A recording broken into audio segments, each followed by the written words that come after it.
မိတ်ဆွေတို့ကျွန်တော်ဒီနေ့တောင်ပေါ်သားတွေတိတ်ကြိုက်တဲ့ကားလေးစီရောင်းချပေးမှာဖြစ်တယ်။ဘာကားလေးလဲဆိုတော့ Nissan 81.5 လေးပဲဖြစ်တယ်။ကဲကားလေးကိုတစ်ချက်လောက်ကြည့်လိုက်ပါအောင်။ Dried out tears of sorrow, lacking all emotion, staring down the barrel, waiting for the final gates to open, to a new tomorrow, moving with the motion,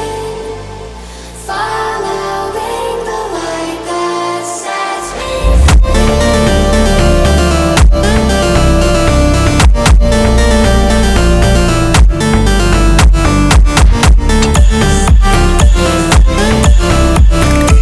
ဒီကားလေးကမော်ဒယ်က2008 engine power က 1.5cc ပြီးတော့ grade ကတော့သူကမြန်မာနိုင်ငံလူတွေခေါ်တာလွယ်တာကတော့ power 2ပေါက်မှန်ညူးမှန်ကောက်ပေါ့ဗျာအယောင်ကတော့ saver သူကခဲအောင်ဖြစ်တယ်ဒီကားလေးကိုကျွန်တော်ရောင်းချပေးမယ်ဈေးနှုန်းကတော့495သိန်းကိုညှိနှိုင်းပြီးရောင်းချပေးမှာဖြစ်တယ်